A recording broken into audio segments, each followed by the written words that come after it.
अगर मैं आपसे कहूं कि केरल में ऐसा एक गांव है जहां पहुंचते ही ऐसा लगता है जैसे समय की रफ्तार थम गई हो। चारों तरफ सिर्फ पानी, छोटे छोटे द्वीप, नारियल के घने पेड़ और ऐसी खामोशी जहां सिर्फ पक्षियों की आवाज आती है, बहते पानी की सरसराहट सुनाई देती है। और शायद आपको यकीन ना हो, सबसे दिलचस्प बात यह है कि कोच्चि जैसे बड़े शहर से सिर्फ कुछ किलोमीटर दूर होने के बावजूद आज भी ज्यादातर पर्यटक इस जगह तक पहुंच ही नहीं पाते। इसलिए कड़ककुंडी को केरल के सबसे कम चर्चित और सबसे खूबसूरत गांव में गिना जाता है। आज हम इस गांव को देखने नहीं आए, बल्कि यहाँ जानने आए कि आखिर यहाँ की जिंदगी कैसी है, लोग कैसे रहते हैं और क्यों जो भी एक बार यहाँ आता है इस जगह को अपने जीवन में कभी भूल नहीं पाता। तो चलो आपको भी दिखाता हूँ इस गांव का, जो केरल का हिडन प्लेस है और खूबसूरत है। नमस्कार, प्रणाम, हर हर महादेव दोस्तों, welcome back to my new blog. तो आज मैं पहुंच चुका हूं केरल के एक ऐसे गांव में जिसे 100 नदियों वाला गांव कहा जाता है।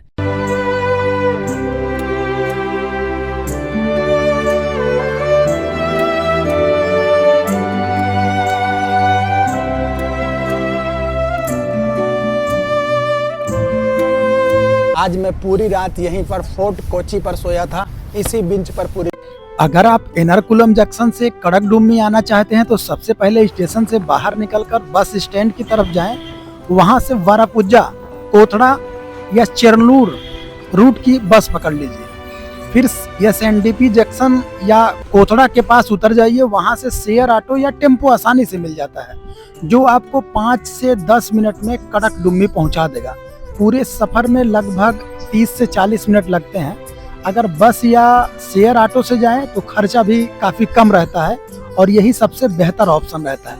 मैंने टेम्पू पकड़ लिया था वरापुजा से, जो सीधे मुझे कड़कडुम्मी गांव के पास लेके आया, वहां पर जहां से आपकी यात्रा पूरे गांव का टूर शुरू हो जाता है। और मैं अब आपको दिखाने वाला हूं कि आप 2 रास्तों से जा सकते हैं। एक ये वाला रास्ता है जो गाँव के एक छोर पे चल जाता है, दूसरा रास्ता ये है। तो आपको यही वाला रास्ता लेना है, ये वाला रास्ता से आप नहीं जाना। हिंदी आती है ना? थोड़ा थोड़ा तो ना, इधर से मैं किधर जाऊंगा? मैं चातनाड़। चाचनाड़? हाँ, चातनाड़। और गांव के गांव का नाम कड़मकुड़ी। जैसे लोग भगवान की पूजा करते हैं ना, हर घर में एक छोटा मोटा भगवान की मूर्ति रहती है या मंदिर रहता है, उसी प्रकार यहाँ हर घर के पास नारियल का पेड़ मिलेगा। केरल, तमिलनाडु, कर्नाटक, इन सब में बहुत ज्यादा डिफरेंस है। केरल जो है ना, खुले मिजाज का है। और ये देखो, रोज मर्रा के काम करने के लिए, जैसे खेत में जाने के लिए या फिर सब्जी वगैरह लाने के लिए या फिर उस तरफ गांव में जाने के लिए, ये छोटी छोटी नाव देखो, नारियल के बागान। कुछ लोग भूटान जाते हैं ना, तो उसके बाद कहते हैं कि भूटान कितना साफ सुथरा है, भारत कितना गंदा है। तो भाई, भारत सिर्फ उत्तर भारत की तरफ गंदा है। आप कभी केरल आकर देखो, भूटान को फेल कर देगा। यहाँ पर जो गंदगी है ना, वो प्राकृतिक है, ह्यूमंस की गंदगी नहीं मिलेगी आप।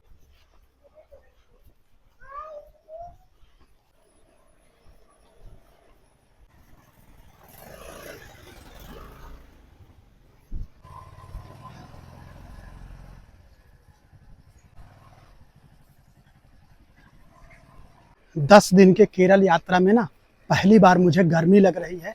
ये ना, कोई चर्च दिख रहा है, तो मुझे चलना चाहिए। देखता हूँ कि चर्च में मुझे कुछ बोलता है कोई या रोकता है, क्या होता है। और मैं अब इस चर्च को थोड़ा सा घूमने वाला हूँ। कोई ब्लॉगर, इंस्टाग्राम, यूट्यूब, फेसबुक। आप लोग इधर पढ़ाई करता आप लोग इधर? पढ़ाई ईसाई धर्म लोग इतना तेजी से अपना रहे हैं ना, तो उसके पीछे रीजन है। ये लोग बहुत सॉफ्ट दिल के होते हैं, बहुत सॉफ्ट दिल के। देखो, मैं इधर आया, यहाँ पर मुझे कोई नहीं बोल रहा है। उतने लोग हैं, बच्चे हैं, औरतें हैं, यहाँ के फादर हैं। मैं वीडियो शूट कर रहा हूँ, कोई प्रॉब्लम है, नो प्रॉब्लम। आपका जो दिल करे करो। वाटर आपके घर तक आता है ना, यही इनके जीवन का हिस्सा है। भाई, मुझे भाषा मालूम है या ना मालूम हो, लेकिन मैं फॉलोअर बढ़ा लेता हूँ। देखो, मैं अपने इंस्टाग्राम के फॉलोअर बढ़ा रहा हूँ। मुझे भाषा नहीं मालूम है और इन भाइयों को भी हिंदी नहीं पता, लेकिन फिर भी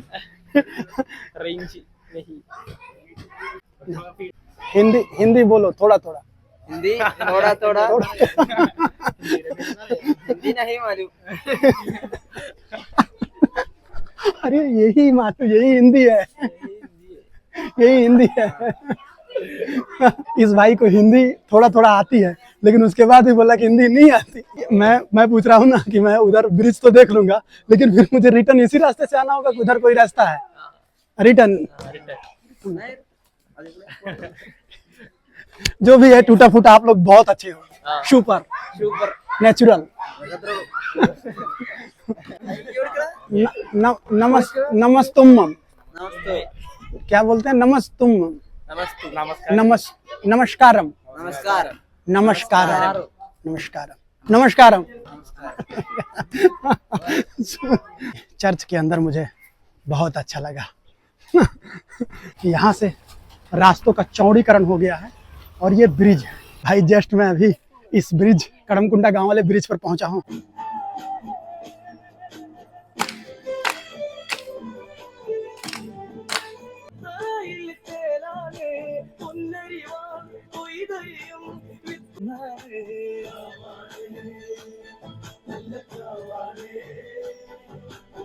मेरी जर्नी आगे की तरफ है।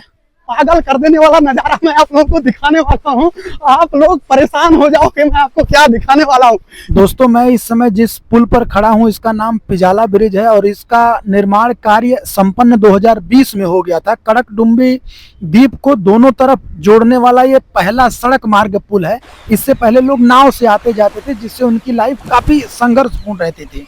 इस ब्रिज को पार करते ही मैं एक दूसरे गांव में चला जाऊंगा। मैं इतना पैदल चला हूं ना, इस जूते ने मेरा पैर काट दिया। बहुत देर से मैं पानी पिया था तो वो वाला बोतल पड़ा है, मैं इसको देखो तोड़ के ऐसे करके रखता हूँ। प्लास्टिक की बोतल वगैरह आप ऐसे जगह पे रखोगे। रास्तों से मुझे जाना है, तब मैं वहाँ पर पहुँच पाऊँगा जहाँ पर लोग नदी पे मछली वगैरह पकड़ रहे हैं। ये नदी पे जाने वाला रास्ता है भाई। तो पता नहीं कौन सा जुगाड़ लगाएं, तुरंत डालें तुरंत मछली निकल गई। इतने लोग खड़े हैं, किसी में फंसी नहीं रही है। देखो वो हाथ में, अभी जब उसको फेंकेंगे ना तो बहुत दूर तक जाएगा। देखो ये भाई, जो मछली पकड़ने का मेन रीज़न वो नहीं है कि इन लोगों को मछली खाना ही है, ये एडवेंचर है। जल्दी जल्दी ये लोग कर रहे हैं ना, इसका मतलब कि इसमें मछली फंसी है। ये देखो मछली फंस गई थी। ये मछली पकड़ने के लिए नहीं, मछली पालने के लिए है। इसको जो बनाया गया है, चारों तरफ से स्ट्रक्चर खड़ा कर दिया गया है। ये जो नेट है, जाली है, ये बहुत नीचे तक फ्री है और इसमें मछली के छोटे छोटे बच्चे को डाल दिया जाता है और इसी में छोड़ दिया जाएगा 2-3 महीने के लिए। धीरे धीरे बड़ा होंगे। कुछ मछलियाँ जो है ना वो बहुत चालाक है, धीरे से चारा खा जा रही हैं और फंस नहीं रही हैं, क्योंकि उनको आदत हो गई इन बंसी और इन जुगाड़ वाले सिस्टम को देखते देखते। आज इस पूरे गांव में लगता है घूमने के लिए मुझे पूरा दिन और पूरा रात लगने वाला है। भाई मैं बहुत बुरी तरीके से थक चुका हूँ। अब मेरे समझ में नहीं आ रहा है कि मैं आगे कहाँ तक जाऊँ। यह इतना अमीरों का गाँव है ना, यहाँ पर ऑटो मिल ही नहीं रहा है। भाई मैं बहुत ज़्यादा थक चुका था पैदल चलते चलते। फिलहाल मुझे एक टेम्पू मिल गया है।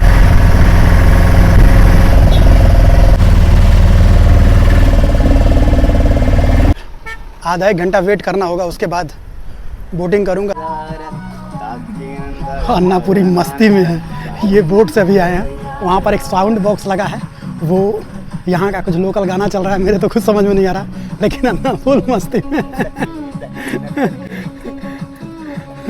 उल्टू मस्ती।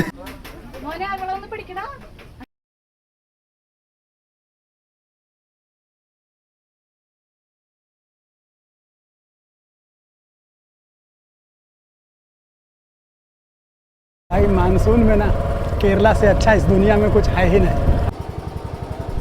दोस्तों, यहाँ जो आप पानी के किनारे घने पेड़ देख रहे हैं, इन्हें मैंग्रोव कहा जाता है। मैंग्रोव केरल के बैक वाटर की सबसे बड़ी ताकत है। ये पेड़ मिट्टी के कटाव को रोकते हैं, समुद्री लहरों से तटों की रक्षा करते हैं और हजारों मछलियों, केकड़ों और पक्षियों का प्राकृतिक घर है। यही वजह है कि कड़ककुंडी का यह इलाका आज भी अपनी प्राकृतिक सुंदरता। तो आप लोग देखो कि हम लोग कितने खतरनाक जगह से गुजर रहे हैं। जब मैं आलप्पई के वाटर में घूम रहा था ना, जो वहाँ का गांव वाला इलाका है, तो मुझे लगा कि सभी गांवों में सेम नज़ारा और सेम चीज़ें हैं, क्योंकि भैया अगर पानी है तो पानी सेम होगा, लोकेशन भी सेम होगा। लेकिन नहीं भैया, जो अलग अलग लोकेशन है, जो जियोग्राफी के हिसाब से गाँव का, वो डिफरेंट है। उन जड़ों को फील करो। सारी जड़ें जितने पेड़ की है ना वो बाहर है भैया, देख रहे हो ऊपर से लेके नीचे तक जड़ें फैली हुई है। तो दोस्तों इस नाव पर मैं खड़ा हूँ, आपको क्या लगता है कि इस वाले ब्रिज से मैं टकरा जाऊंगा या नहीं? क्योंकि यार ये बहुत नीचे है, अगर मैं खड़ा रह जाऊं ऐसे बैठूं ना तो ये मेरा सर फाड़ देगा। देख रहे हो ना कितना नीचे है, इसी के अंदर से नाव जाती है। और नाव चलाने वालों का तजुर्बा भैया मानना पड़ेगा यार, ये कैसे उसके बीच से निकाल लेते हैं ना, जब जहाँ नाव जाती है तो आपको डर लगता है। तो केरला में घूमने के लिए बहुत जगह है, बहुत ज़्यादा। केरला में आप घूमते घूमते थक जाओगे। फाइनली इस जगह से मुझे टेम्पू मिल गया है, 50 रुपीज़ में मैं वरापुजा पहुंच जाऊंगा।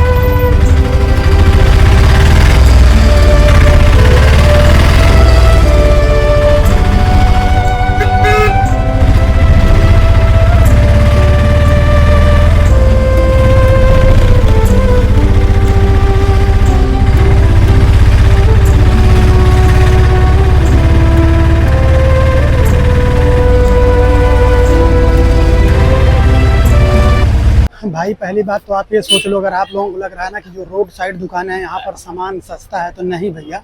ये जो रेट दुकान पर मिलता है ना, सेम टू सेम वही रेट है। तो वो आप अपने यहाँ दिल्ली मुंबई की मार्केट मत समझ लेना कि जैसे वहाँ पर रोड साइड जो दुकानें रहती हैं वहाँ पर बहुत सस्ता मिलता है, ऐसा कुछ नहीं। इतनी ज़्यादा भीड़ लगी ना, ये सभी 50-50 रुपये का मिल रहा है। मतलब पुराना कपड़ा है, 50-50 रुपये में सेल लगा के रखे हैं। प्राइस 400। ये अच्छी चीज़ है, तभी मैंने पूछा। सब में निकलता है ना ये? सब में नहीं निकलता। ये उसका चम्मच बना दिए आप।